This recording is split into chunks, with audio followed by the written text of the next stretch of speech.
Hey everybody, and welcome to chapter 1 of Math 208. So we are going to start this course on something pretty basic, but that is fundamental for linear algebra, which is essentially what Math 208 is.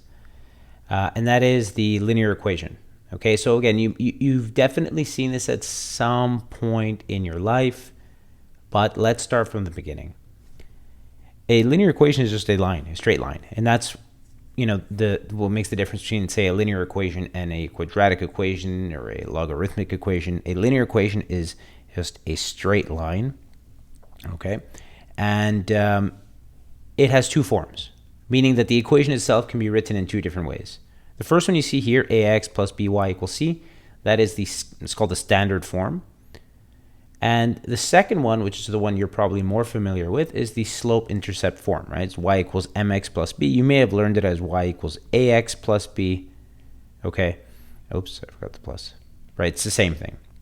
It has a slope, which is the a or the m, and the intercept, which is the b. And then the intercept is really just the y-intercept, right? So I've made this graph here. The y-intercept, so if you look at the equation 5x plus 10, that 10 is your y-intercept, and the slope is 5. A slope just means that for every 1 unit increase in x, the y variable will increase by that much. So you see, if x increases by 1, y increases by 5.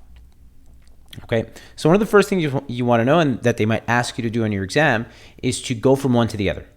Okay, and so we're going to start with our first exercise, which is, okay, so you have to obviously know, not just for this class, but for a ton of classes later on, if I give you 2 points, can you, 1, get me the equation, and 2, graph the line? Okay, so we're going to start. So first formula you want to know is your slope formula. So the slope, which is the change in y, so y2 minus y1 over x2 minus x1. I know you've seen this before, but again, we're starting from the beginning. You may have learned it as a rise over run, change in y over change in x. It's all the same thing. It doesn't actually matter which point you choose as your point 1 or point 2 as long as you're consistent. So we're going to go with, this will be point 1, this will be point 2. You just want to avoid taking like x from one of them as 1 and then y from the other one. You want to just have one of them be point 1, the other one be point 2. It doesn't matter which is which. So in this case, remember that when you're looking at a coordinate, it's x and y. So 6 would be my y2, 0 is my y1. 8 is my x2, 5 is my x1. So this is 6 over 3, so it's a slope of 2.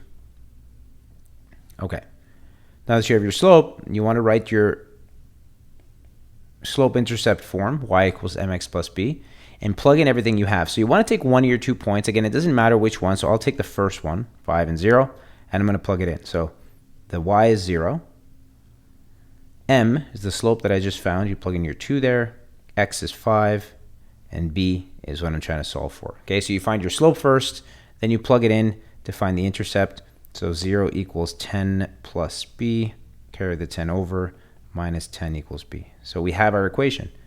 Y equals 2x minus 10.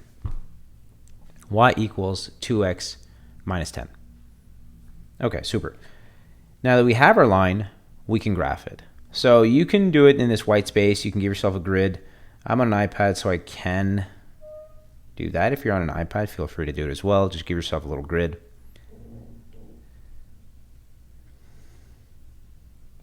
Okay. So we have our x-axis, always that horizontal axis is your x, and you have your y-axis. The easiest way to draw a linear equation is to get 2 points. You always need 2 points. Now you can, in theory, have any 2 points you want, but one of them should be the intercept because it's just easier, right? So I'm going to make myself a little table down here for x and y. I already know my y-intercept is x. Is minus 10. How do I know that? Well, first of all, we talked about it. So right there is your y-intercept. But the other thing is, if you want to find a y-intercept, and this will come up again later in the course, but anytime you want a y-intercept, you want to set your x as 0, right? Basically, you're asking yourself, what is the value of y if x is 0?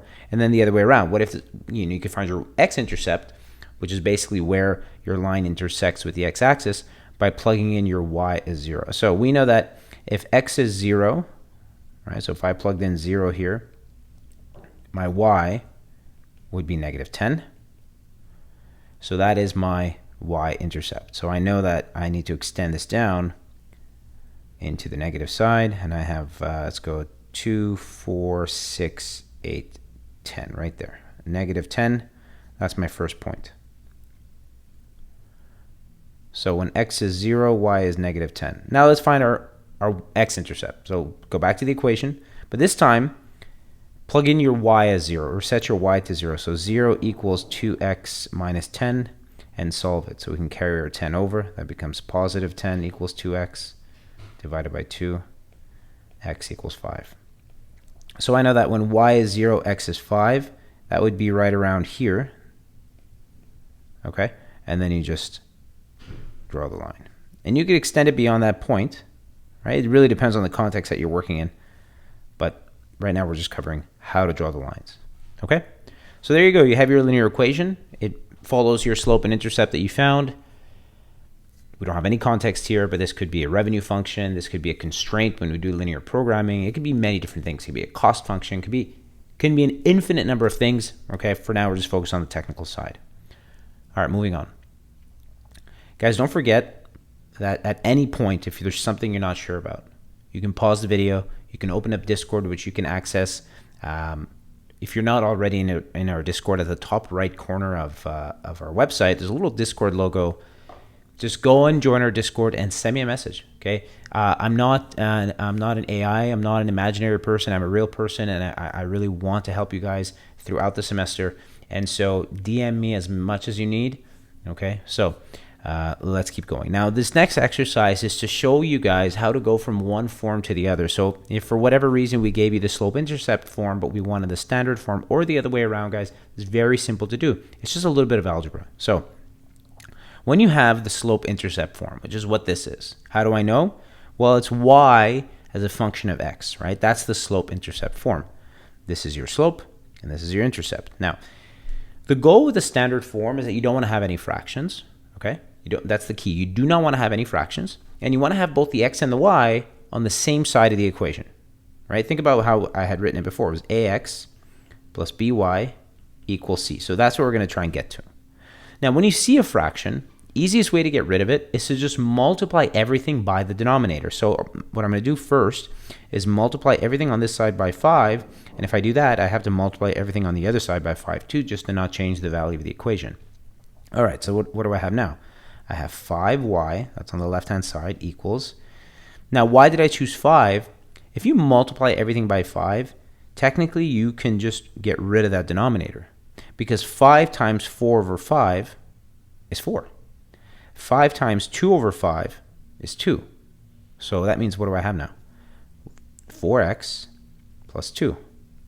Okay, we're a little bit closer, but we're not there. Remember what I said. I want to have the x and the y together. So now, just move your x. I mean, I guess it doesn't really matter, but let's move the y here and the 2 here. So I would have minus 2 equals 4x minus 5y. And I mean, technically the 2 is on the opposite side, but it's really the same thing. Like, I could just move this to this side, right? And then you'll see it. That is my slope. Oops, there it is. My standard form. So again, get rid of your fractions. The easiest way is to multiply by the denominator. If ever your denominators are not the same number, one thing you can do is multiply twice. Once by each one. So what I mean by that, not to go off on too much of a tangent, but let's say you had y equals 4 over 5x plus 1 over 3. Just not to break your heads, what you can do is you can multiply by 5, let's say, right? So that would give you 5y equals 4x plus, now here you wouldn't get rid of it, your 5 would just go on top, so 5 over 3, okay? And then you can multiply again by 3. So then you'd have 15y equals 3 times 4 is 12. 12 is 12x, and then here the 3's would cancel, plus 5. And that works. Okay? That's the easiest way without having to break your head. Just multiply by each of their denominators. Okay? Now, what if I wanted to go the other way? What if I had the standard form, like in this case, but I need the slope-intercept form? Very simple. Just remember what I said before about the slope-intercept form. It's written as y equals, right, and then the function. Y is a function of x. So all you have to do here, guys, algebraically, is isolate that y variable. Solve for y. Okay? So let's start. If I start by sending my 5x over here, so I would need to subtract it here to get rid of it here. Now I have 7y equals 10 minus 5x, right? Cool. Well, now just divide this by 7. So you have to divide this by 7. Boom, boom, and we're done.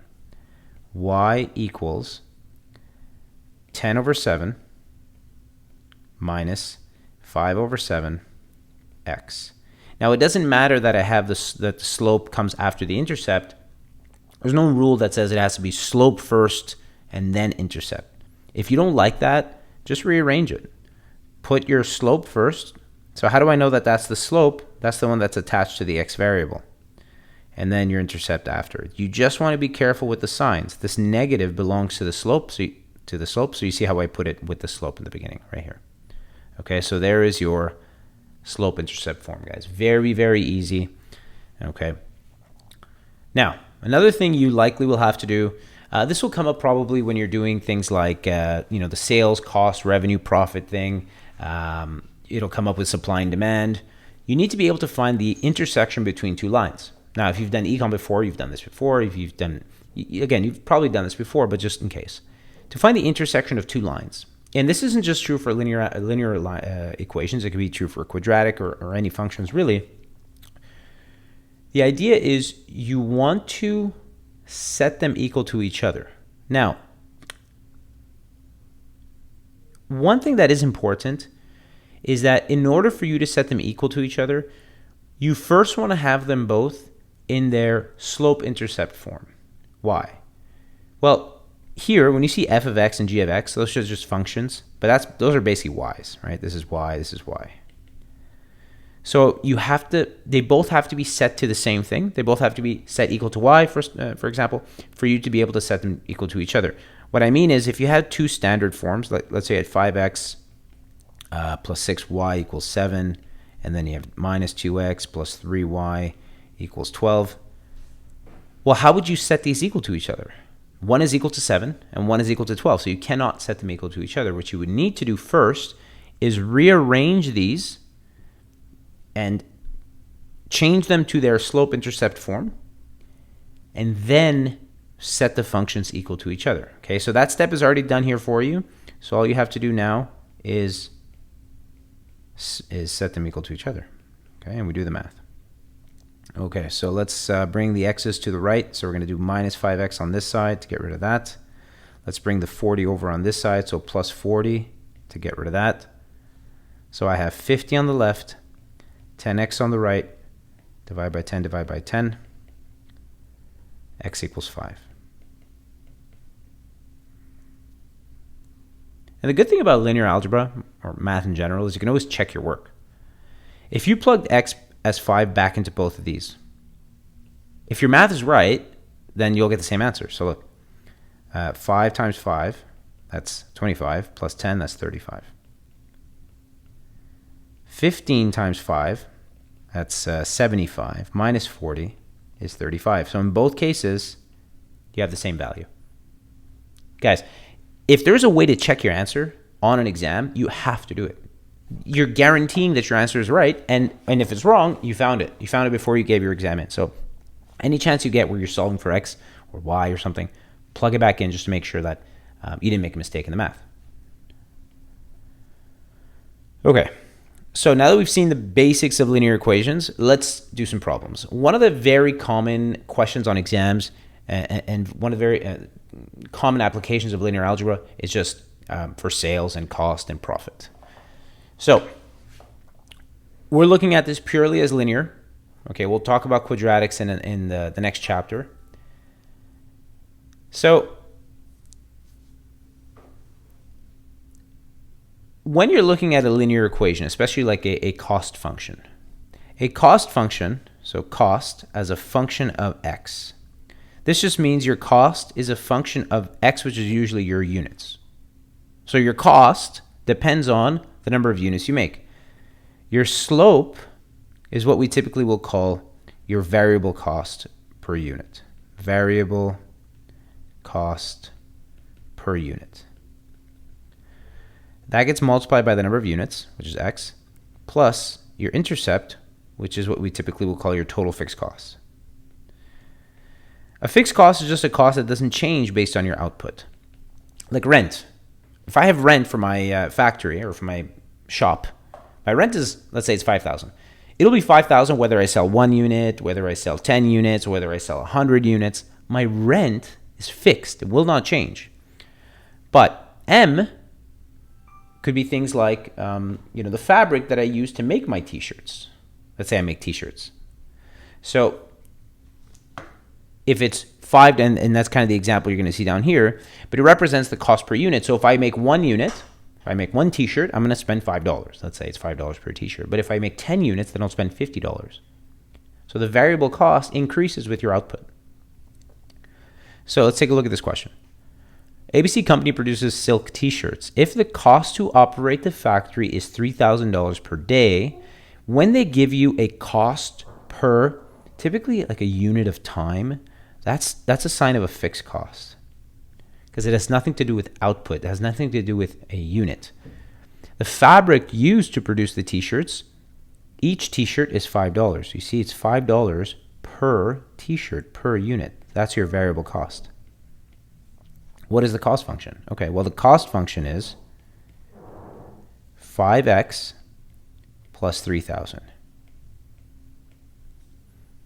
Remember, your slope is your variable cost per unit. Your intercept is your fixed cost. Here's another one. This one's a little bit different, where it's like what we saw earlier, where you have 2 coordinates and you need to find the equation. What's important here is remembering that when you're talking about cost, that context of sales and cost and all that, x is the unit and y is whatever it is that you're interested in. So y could be cost, y could be profit, y could be price, y could be revenue. Those are the dependent variables. They all depend on the number of units. So when you're looking at something like XYZ Inc. produces sweaters made from a mysterious material, if the cost to produce 30 t-shirts, so this is an X variable, we'll call it X1, is $8.90. So this is Y1. And the cost to produce 50 shirts, so X2, is $12.50. We'll call that Y2. What is the cost function? And now I think you see it, right? You have 2 coordinates. You have 30 with $8.90. We're calling that 0.1. And then you have 50 with $12.50. We're calling that 0.2. So let's start with our slope. Y2 minus Y1 over X2 minus X1.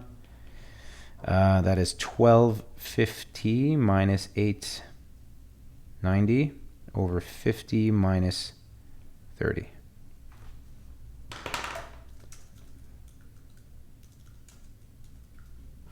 $18 is your variable cost per unit. What are we making? Sweaters? Each sweater costs $18 in, this could be materials, it could be labor, it could be anything, right? But every time you make a sweater, you have to incur a cost of $18 to make that sweater. Then you write out your y equals mx plus b. Pick one of the 2 points. Let's pick the first one. The y is 890. The slope is 18. The x is 30. And we solve for b. So 18 times 30 is 540. So now I have 890 equals 540 plus b. 890 minus 540. B is 350. So you're spending $350 just to turn the lights on, right? Just to have space to work out of. That amount will be there regardless of if you even make a t-shirt or a sweater. So your cost function, if you put this all together now, your cost function is m, as your slope, x plus 350.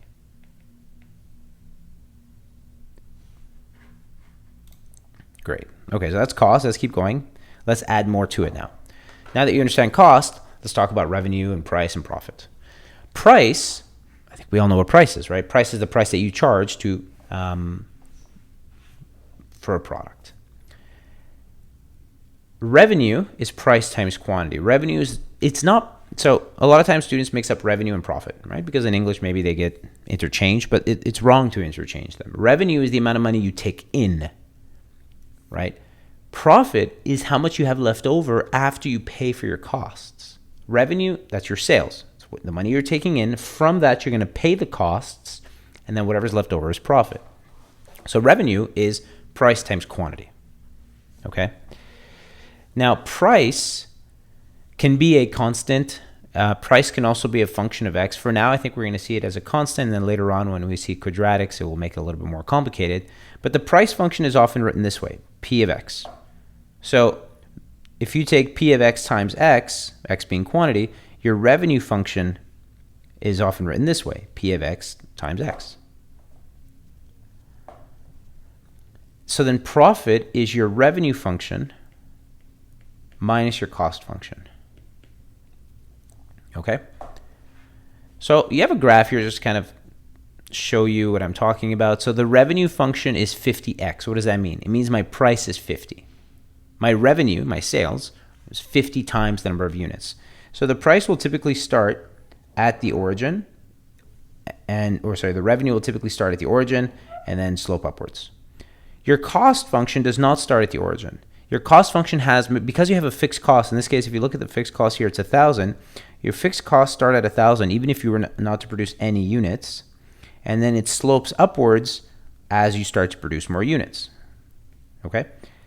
The point where revenue and cost, so this is your revenue and your cost, the point where they meet, that's your break-even point.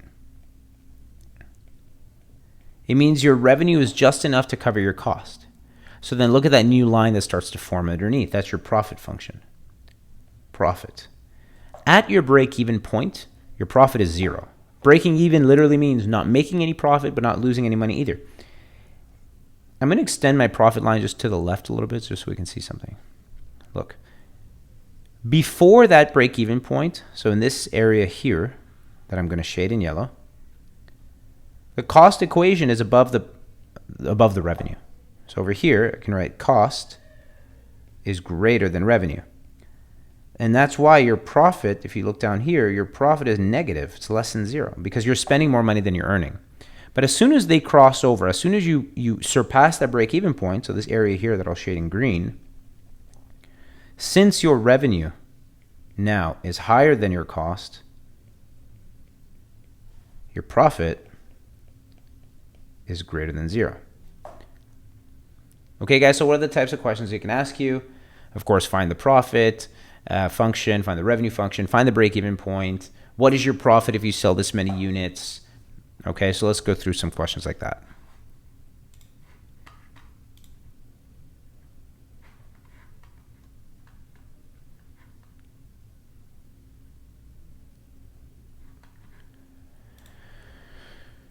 Okay, question 1.6. So this company produces pants.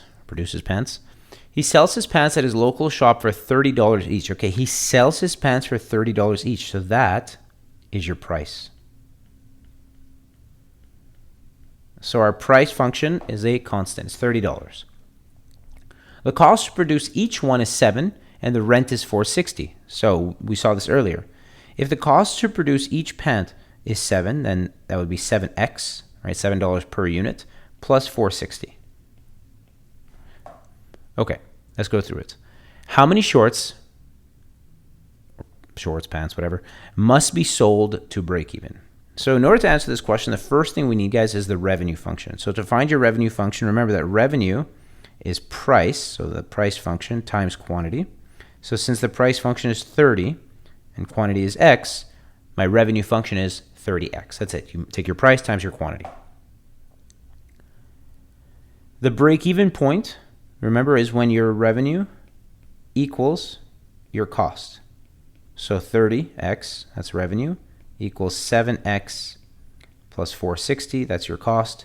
And now, guys, you just do the math. Okay, we can subtract 7x on this side to get rid of it.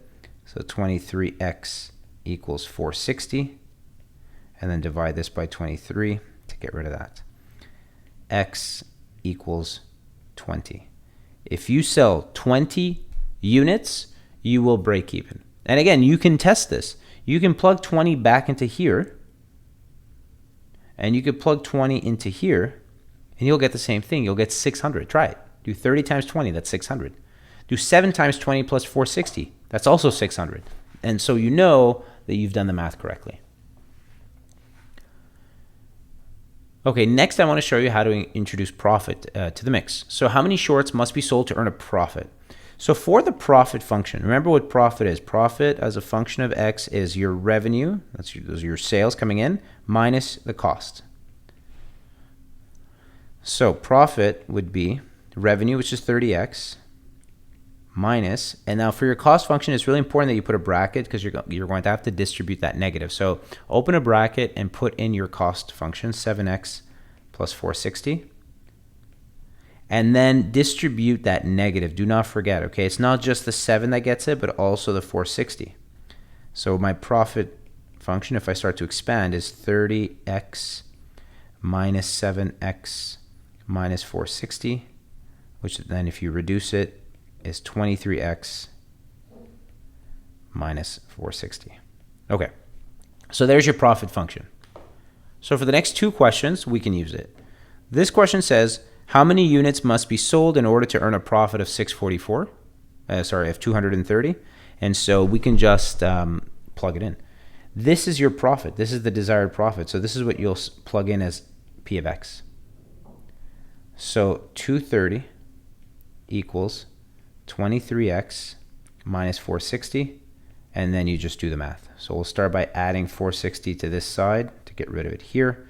That's 690 equals 23x, and then divide by 23. X equals 30. If you sell 30 units, you will earn a profit of 230. Okay, guys, that's it. And again, you can plug it back in to test it out to make sure it works. Okay. Let's do another one. You guys can pause the video and try this one on your own. This is just to have some extra practice, but it's the exact same thing. I want a profit of 644. My profit equation is 23x minus 460. So add 460 to this side to get rid of it here. That would be 1,104 equals 23x, and divide by 23. So 1104 divided by 23 is 48 units. You would have to sell 48 units to earn that amount of profit. Perfect. Again, guys, reminder, if you have any questions at all, please don't be shy. Just pause the video and shoot me a message. Okay, here's another application of linear equations that you've seen before if you've done econ. But again, if you haven't, or if you're doing it right now, we'll just do it together. So it's pretty similar in terms of what we're going to do. We're going to find a supply equation, and we're going to find a demand equation, and then we'll find an equilibrium point. Not to get too far into the econ topic, okay, you can watch our econ 201 classes for that. But supply and demand is basically, so if I were to draw it out,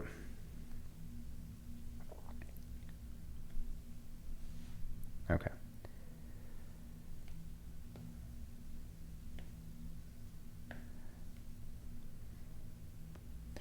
Now, supply and demand is interesting because most of the time we write it this way, where it's Q down here as the x-axis and P up here. Even though it's quantity that depends on price, which is unusual, right? Because typically the dependent variable would be the y variable. This is just how they do it. So what I'm saying is this is often the y variable, and this is the x variable. So the idea with the supply and demand is that it shows us all the different amounts of quantity that people are willing to buy or sellers are willing to sell at different price points. So for example, if I take this one, it says that, so this company produces or is an exporter of potassium, and it estimates that total demand, let's just focus on demand for a second, demand is 6,500 pounds when the price is 355. Okay, so I'm just going to write this down. When the price is 355, the quantity demanded is 6,500. And then it says when the price, or rather the demand is 6,900 when the price is 235. So when the price of potassium is $3.55 per pound, consumers of potassium are only willing to buy 6,500 pounds, but if the price falls to 235, they're willing to buy more. And that's the law of demand, right? And that's super logical. Think of yourself. Are you willing to buy more of something or less of something if the price falls? Well, if the price falls, you're willing to buy more of something. Okay, that's why the demand function is always downward sloping. So what we have here are essentially two lines. Okay, so there are two types of demand equations, and it doesn't actually matter which one you choose to go with, as long as you do it consistently for both demand and supply. It could be a quantity demand equation, or it could be a price demand equation. A quantity demand equation is when quantity is your y and price is your x. And a price demand equation is when price is your y and quantity is your x. It's totally up to you.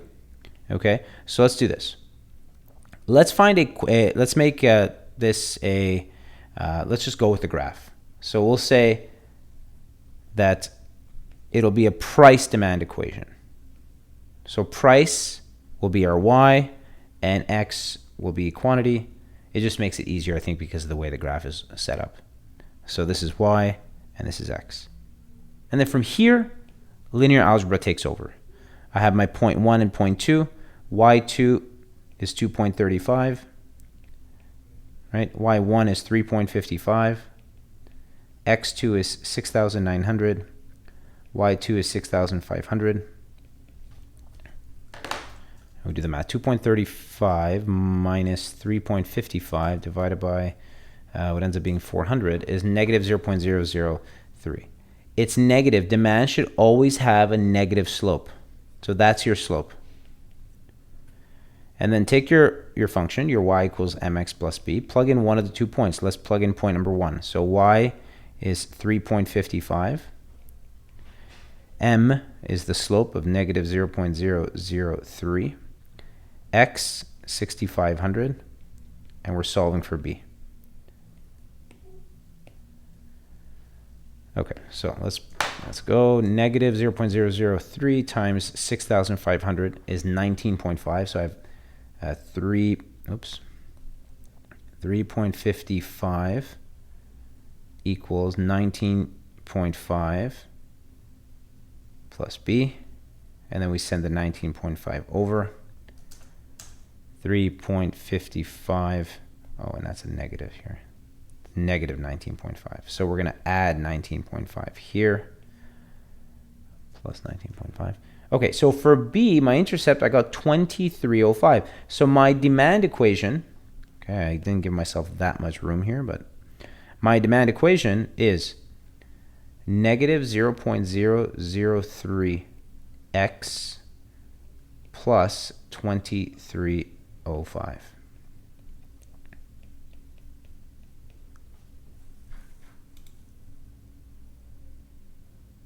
So one last time, one thing to look for with demand is that it always has a negative slope, always. And now we can do the same thing for supply. So if I go back to the text, I'll get my prices. So my prices will be the same, 355 and 235.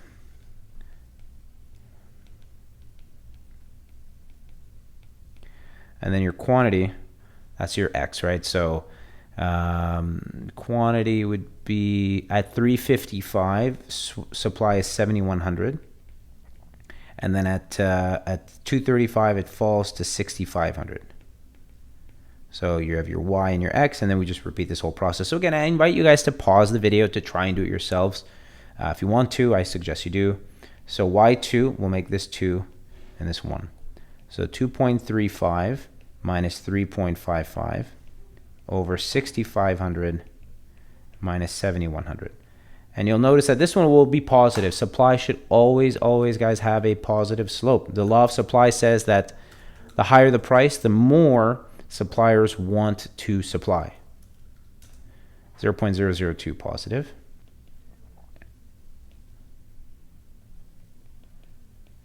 And then we could take our y. Let's take point number 2. So 2.35, that's your y.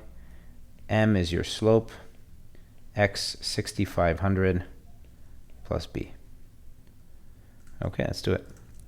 So 0.002 times 6,500 is 13. So this is 2.35 equals 13 plus b.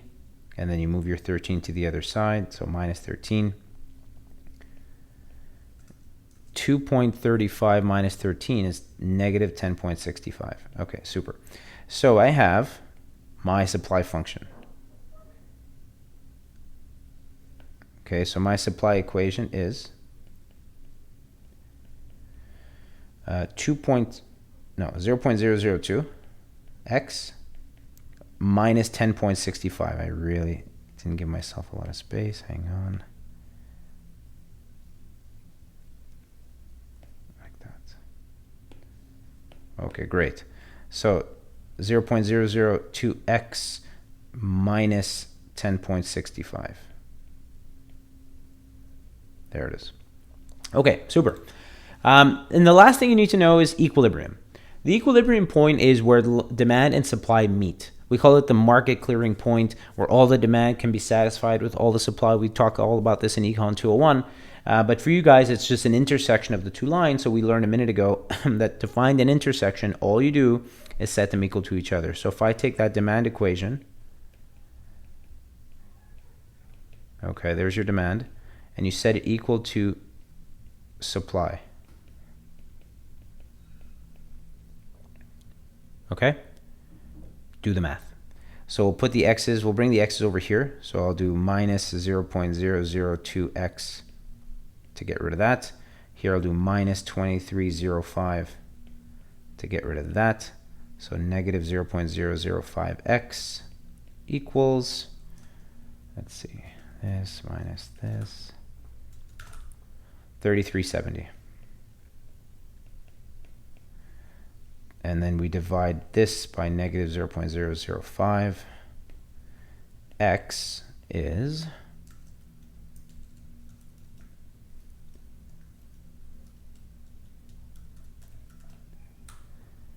6740. 6740. So that's what we call, remember that X was your quantity. This is what we call the equilibrium quantity. And then to find Y, the equilibrium price, plug it back into either one. So it doesn't matter which one you plug it into, okay? When you want to find the intersection, actually, I probably forgot to do that earlier. Let me see. Yeah, when I found the intersection here, I actually forgot to do that part. I found my X. All you had to do was take it and plug it back in. Oh, I actually did. No, I did do it. It was 35, right? So the Y was 35. That's your intersection, 535. So that's what I'm saying to do here. You get your intersection, you get your X, 6740, and then plug it back in. So let's say we plug it into supply, 0.002. X is 6740 minus 1065. This is what we call the equilibrium price.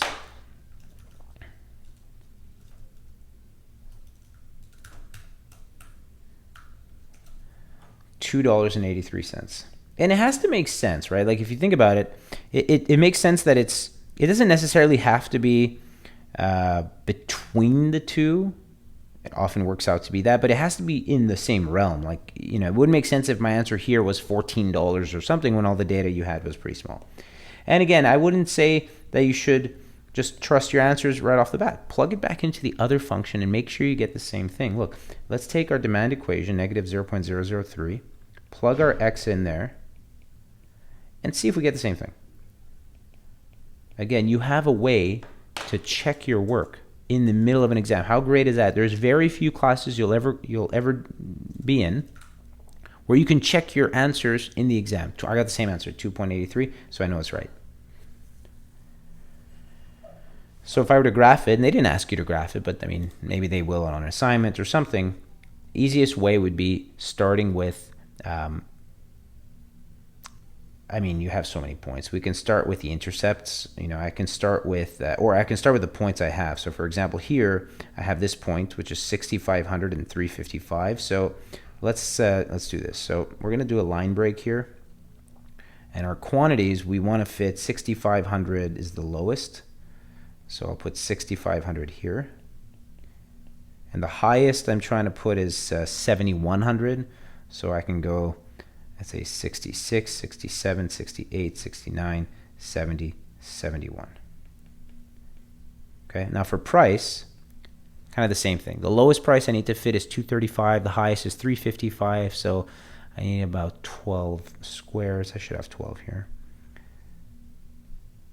1, 2, 3, 4, 5, 6, 7, 8, 9, 10, 11, 12. Perfect. Wow.